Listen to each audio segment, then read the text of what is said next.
પાટણના જુલિયાકાંડને પગલે સમગ્ર ગુજરાતમાં ક્ષત્રિય સમાજમાં ભારે રોષ ફેલાયો છે। આ ઘટનામાં ક્ષત્રિય સમાજના 18 જેટલા યુવાનો સામે થયેલી કાર્યવાહી અથવા તો અન્યાયને લઈને સમાજ એકઠો થઈ રહ્યો છે અને ઠેર ઠેર વિરોધના સૂર સંભળાઈ રહ્યા છે। સમાજના અગ્રણીઓ અને યુવાનોમાં આ મુદ્દે ભારે ઉકળાટ જોવા મળી રહ્યો છે, જેને કારણે ઠેક ઠેકાણે સંમેલનો અને બેઠકોનો દોર શરૂ થયો છે। ન્યાયની લડાઈના આ નામે ક્ષત્રિય શક્તિ એકજૂથ થઈ રહી છે અને 18 દીકરાઓ સાથે થયેલા અન્યાય સામે મક્કમતાથી લડત આપવા માટે રણનીતિ ઘડવામાં આવી રહી છે। ખાસ કરીને સમાજના આગેવાનોની બેઠક પાટણ ખાતે મળી હતી। શું કારણથી આ બેઠક યોજવામાં આવી હતી? પાટણમાં અમારા ક્ષત્રિય સમાજના 18 જેટલા યુવાનો રાયોટિંગનો ગુનો છે અને નાની મોટી કલમો સાથે એમના ઉપર જિલ્લા ફાર્મ હાઉસ મુદ્દે ફરિયાદ દાખલ થઈ હતી।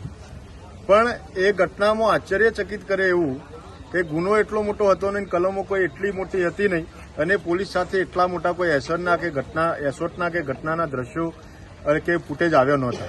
છતાંય પોલીસે જાણે જેના સાથે ઘર્ષણ છે એવો કુખ્યાત આરોપી ભાવેશ ભાર્ગવ એને રીઝવવા માટે, એને ખુશ કરવા માટે, એની ખુશામત કરવા માટે અમારા 18 જેટલા દીકરાઓ સાથે ક્રૂરતાપૂર્વક, બર્બરતા સાથે, નિર્દયતાથી અને માનવતાને લજ્જિત કરે, લોકશાહીનું હનન થાય, સંવિધાનનું વસ્ત્રાહરણ કરતા હોય એ પ્રકારે સડે ચોક ભર બજારે અમારા 18 દીકરાઓને જે પોલીસે ક્રૂરતાપૂર્વક અમાનુષી અત્યાચારને જે મારવામાં આવ્યો છે, જે લાઠીચાર્જ આચરવામાં આવ્યો છે, અને મહિલા કોન્સ્ટેબલો પણ વિરાંગના બની અને જ્યારે ક્ષત્રિય સમાજ સાથે વર્ષો જૂની એની અદાવત હોય એ ભાવથી એમને જે લાઠીચાર્જ ફટકાર્યો છે, આ દ્રશ્યો અને આ વિડીયો જોઈ અને ક્ષત્રિય સમાજમાં ખૂબ આક્રોશ પ્રસરાયો છે।